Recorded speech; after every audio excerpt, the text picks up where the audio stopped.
James. Raph. I'm opening this episode with a sad little eulogy.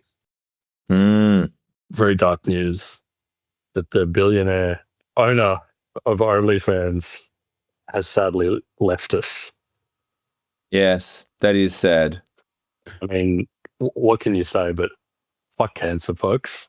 That's right. Leonid Radvinsky, born in Ukraine, raised in the United States, the owner and majority shareholder of British creator platform OnlyFans, brought so much joy into our lives. No longer with us. Yeah, a platform that allowed creators to connect with audiences.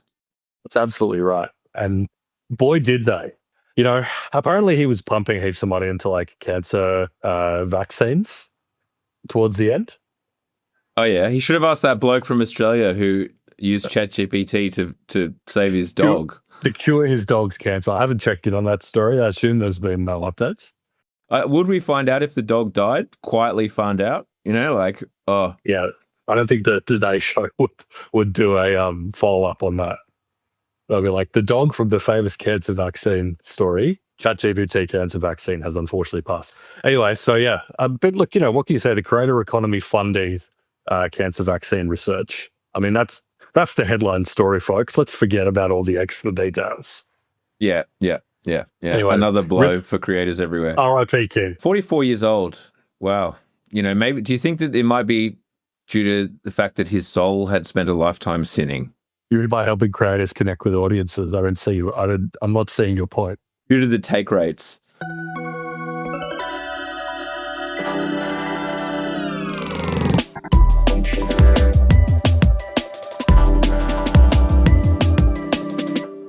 This week, so we need to talk about the OpenAI pivot that was briefly touched on last week. Yeah, because other pieces have fallen into line on that one. You may have seen the headline. So we're going to talk about OpenAI, going to talk about the end of Sora, their exiting video generation. And there's also, we did do like a little emergency addition to the podcast from Raph via his voice notes on his phone, that they are pivoting away from consumer, because that episode we had just talked about how consumer wasn't fully working for them. So there's been some updates there.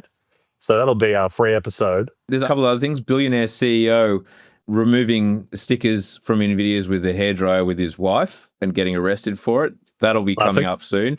And Indian certification shops as a service. Yes. As a SaaS product. So if you want to subscribe to Down Premium, if you're not already a member, on the other side of the paywall, we're going to be talking about some scams. We haven't done, well, you know, different kinds of scams, but we haven't done a nice meaty scam story in a while. So we'll in maybe like a month and a half, which is a while. It's a while. That's really one of the raison d'etre of this podcast.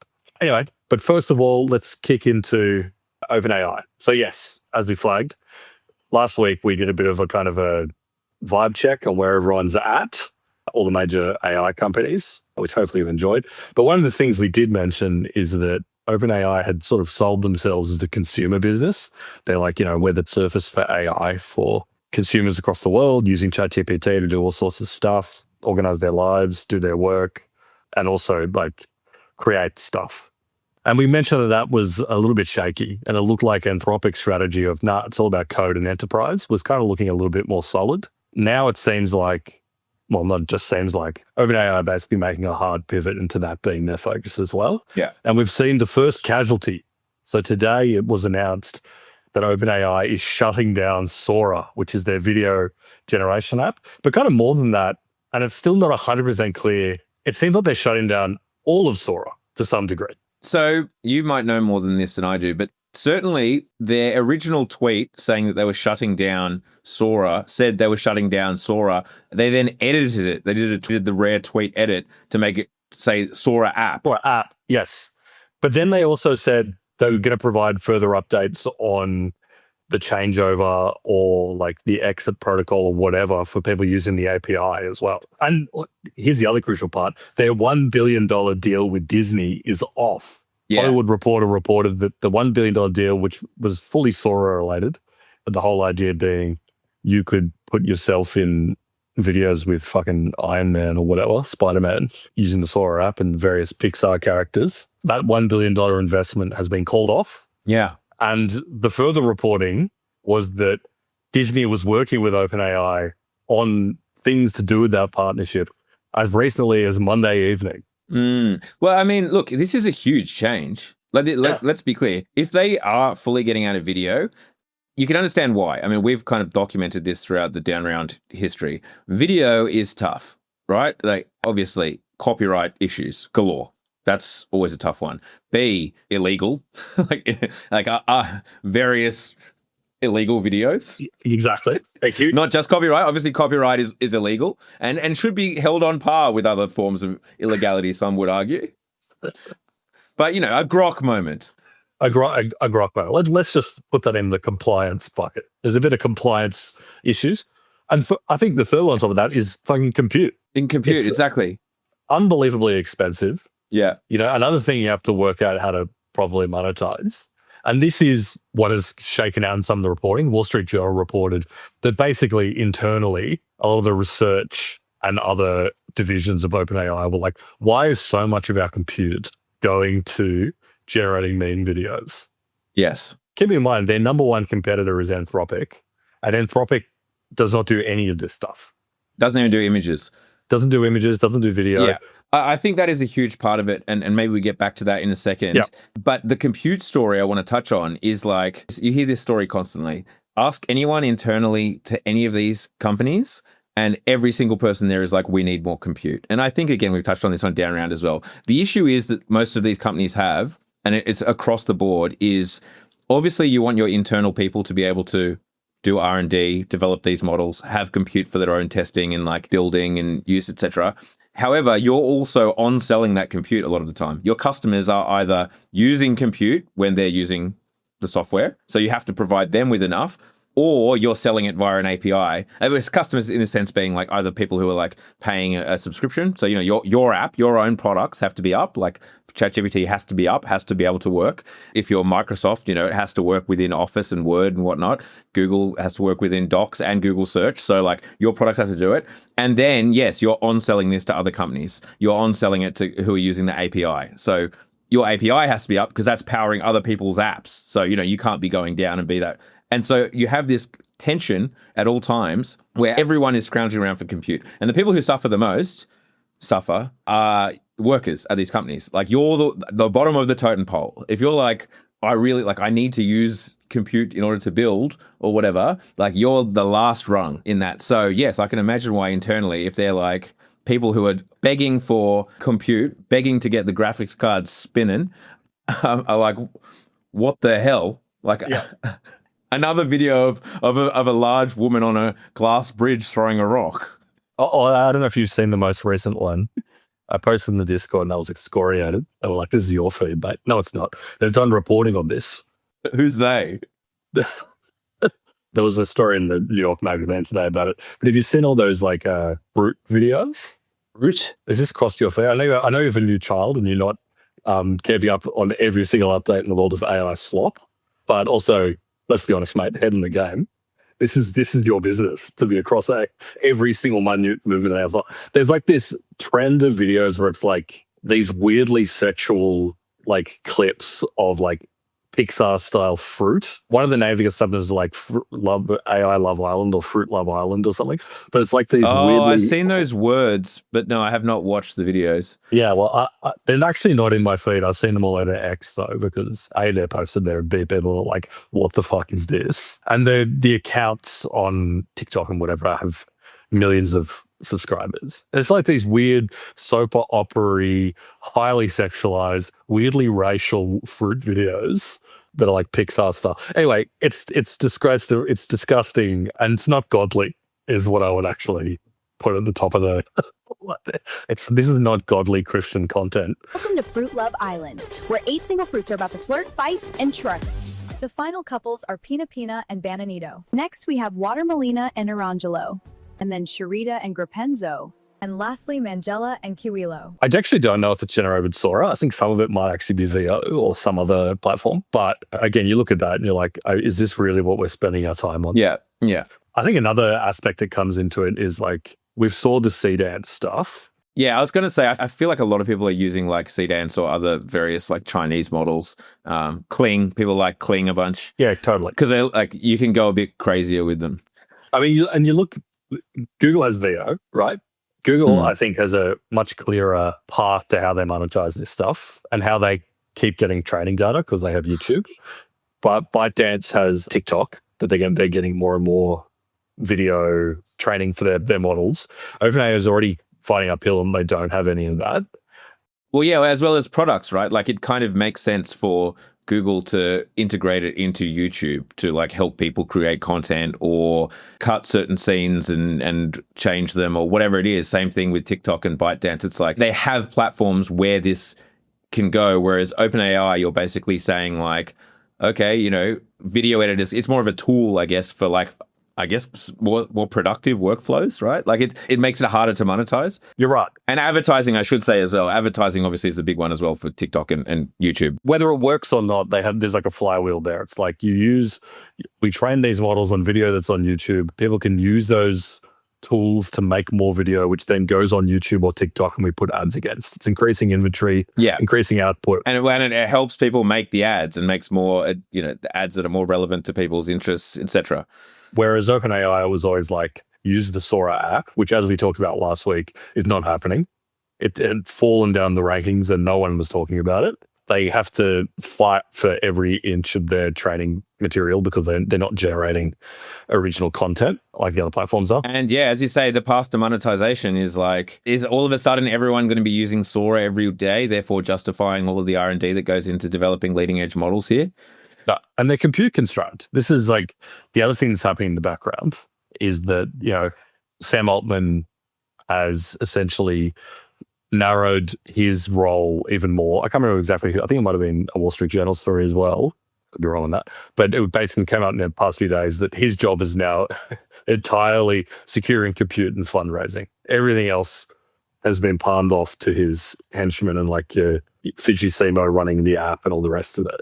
Now, some people might look at that and say, that's a flashing red sign, but he can't think about anything except securing compute and doing weird little fundraising deals. But it also shows that like Fiji Simo, again, she's the CEO of applications. So ex-Meta, he helped build the Meta advertising engine. And she got up in front of their town hall and said, no more side quests, meaning all of our history of just like going after every shiny bauble is over. And obviously this is the first head in the fucking guillotine basket. I apologize for that convoluted visual metaphor. First head in the guillotine basket, folks. For me, this all just feeds back into what the fuck are they releasing fucking earbuds and a desk egg for? I know. How can that not be considered the mother of all side quests? I guess the argument there is like, they can consider it existential, right? If we don't want to just be an app on an iPhone. Yeah, totally. We need to do it. And I guess the other side of thing is like, I mean, it's probably not sucking up heaps of compute, but yeah, I mean, from a financial perspective, that's an uphill battle. Yeah, the thing I find really funny is kind of like they've decided enterprise encoding is the game. Anthropic was right. That's what we need to be chasing. Fine. Yes. It seems so funny to me that like the ideal interface for doing that is like the terminal, like the most bare bones fucking thing. I mean, obviously there's other things, but the fact that we've gone back to like Claude Code and Codex and stuff, this terminal interface where it's literally just text with some like text effects and shit like that, is fucking funny, man.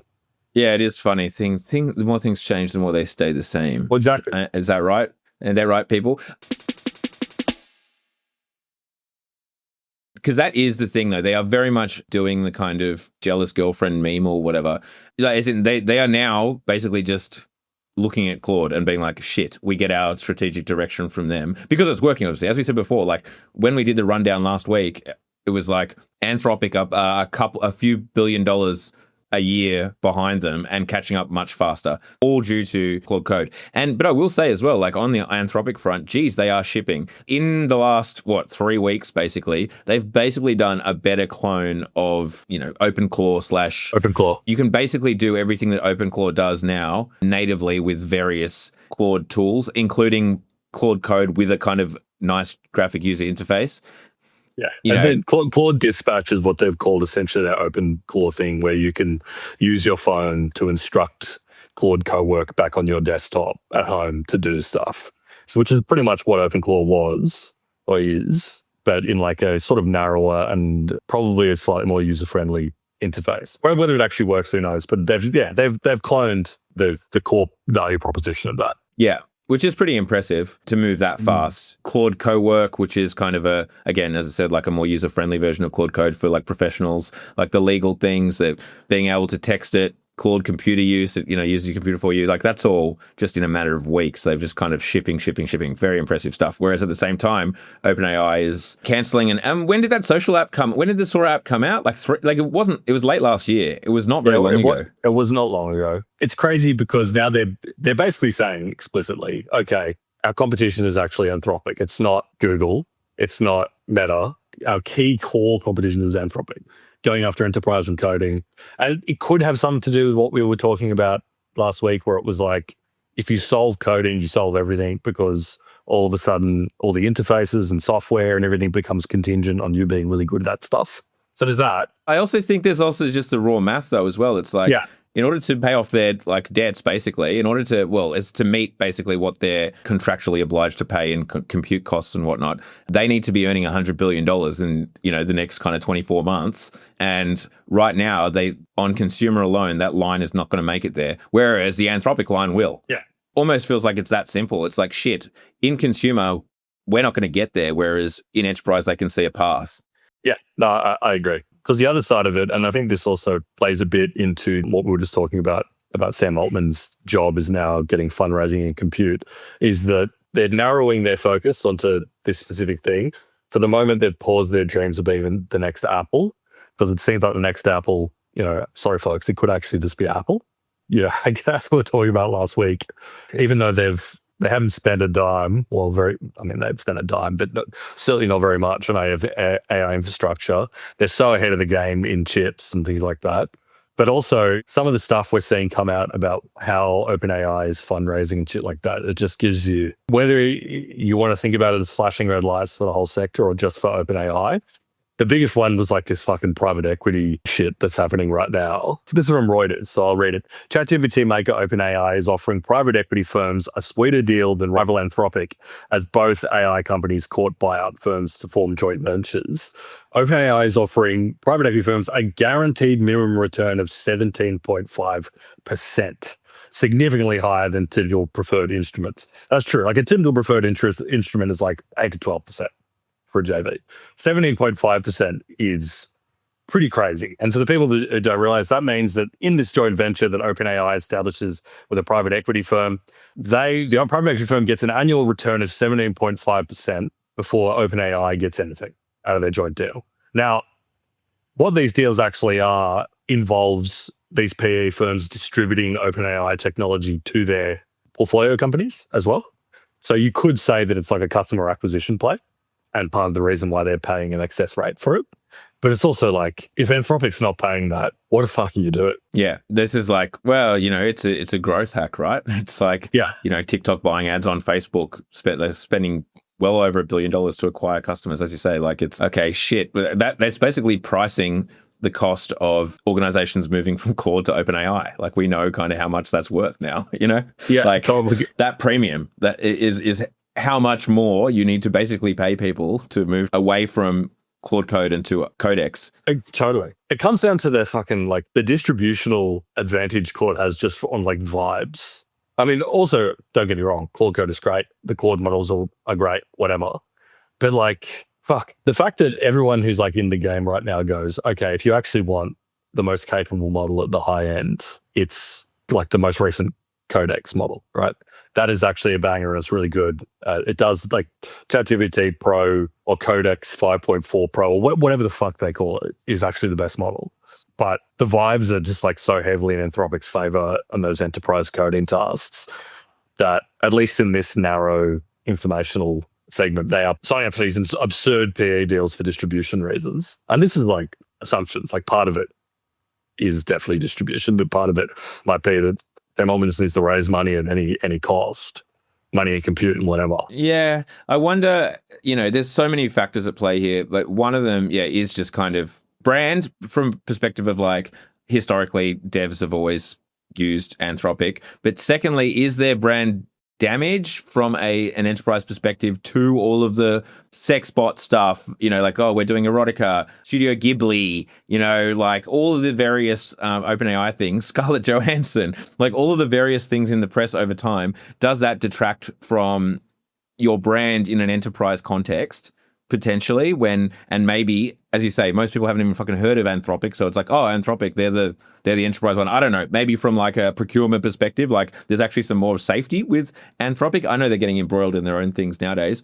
Yeah, Department of War, etc. That said, the things they're getting embroiled at is like the Pentagon really wanted to use us, but they're not allowed or whatever, because like we're too safe to a certain extent. And then the second thing is like the sales team. Do Anthropic, I know that they're hiring salespeople here in Australia and have a sales team here in Australia.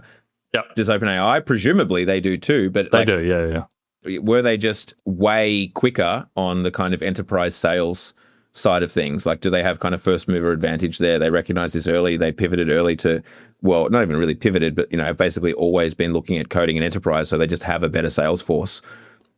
Another factor potentially.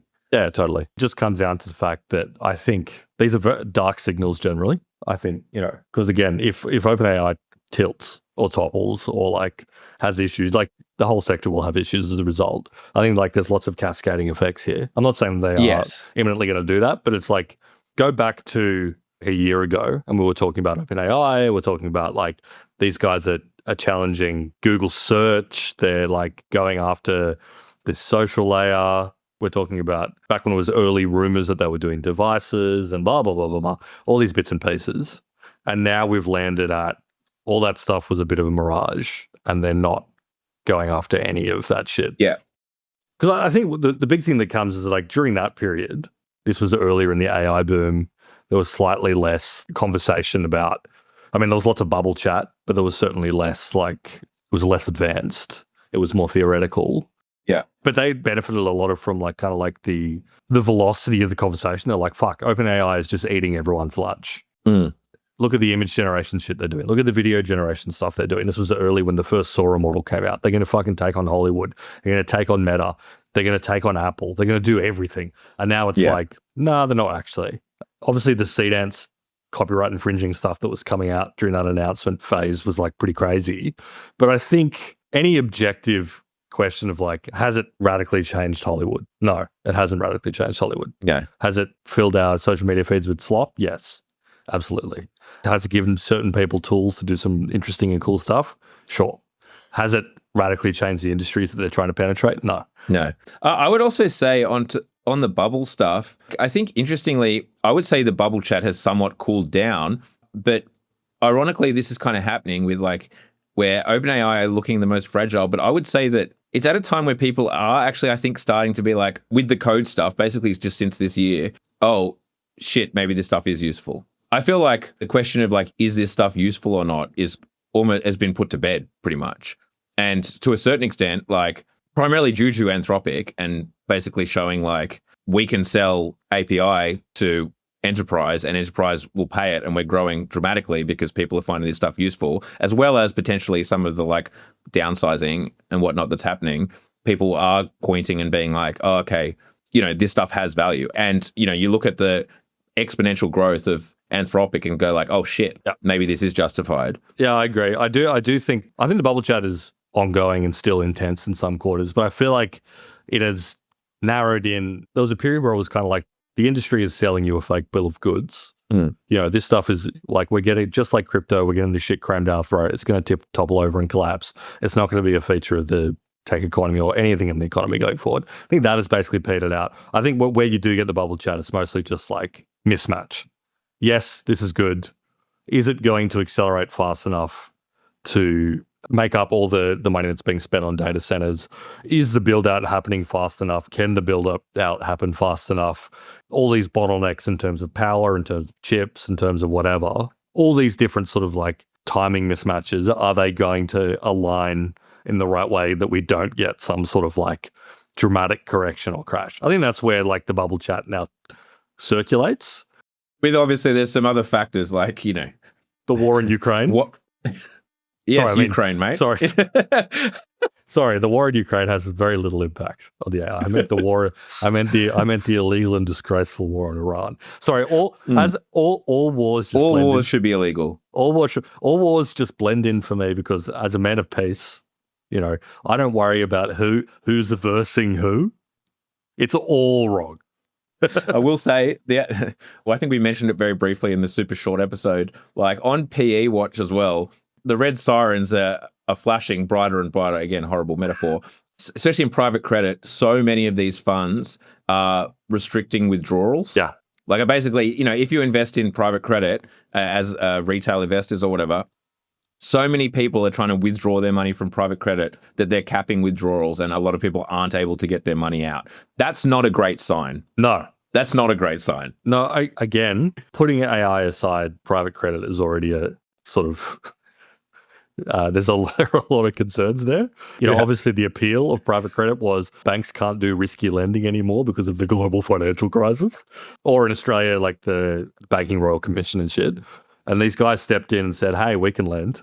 And guess what? There's slightly less transparency. Our portfolio is worth kind of whatever we say it is, priced at whatever interval it feels appropriate. And then obviously there's software and AI and there's all that stuff gets tangled in there. But as a general point, it's a sector that with, let's say, varying integrity. Yeah, but I guess I'm just flagging like that could definitely fall over and cause some seriously cascading effects. Oh, yeah, totally. In my opinion, even if OpenAI was like their revenue hits a wall or whatever, and they have to like renege on some data center build out deal, I think that now that is less likely to have a cataclysmic effect on the world than private credit falling over or something, honestly. The whole financing chain falling over. I would put like private credit or, I don't know, like Iran escalations to energy sites or whatever above AI bubble being the catalyst for like a cataclysmic financial crisis. Sure. I think that's defensible. I've always been bearish on the AI bubble stuff. I mean that in that like I've been in the no bubble camp forever. But I could be wrong. Like, as I say it, as well as like even me saying like people seem to be talking about the AI bubble less. Like that's always a warning sign. Like bubbles don't pop when everyone's saying there's a bubble, Like Yeah. I think I could be in the camp that there's a lot of different sort of timeline mismatches here, which could be pushed over by a big exogenous shock, whether it be like a cascading effects from like a credit collapse. In fact, I think that really the worst case scenario or best case scenario or mid case scenario for everyone is that Donald Trump can't pull himself out of this fucking Iran shit that he's embedded himself into, thinking that he was going to be able to topple the regime with air power alone. Let's not get into war theory here, folks, but I don't think that was all that smart. The Americans are deciding to get themselves in yet another Middle Eastern quagmire. Exactly. Wow. The sands of the Middle East, so tempting. Those beautiful desert vistas.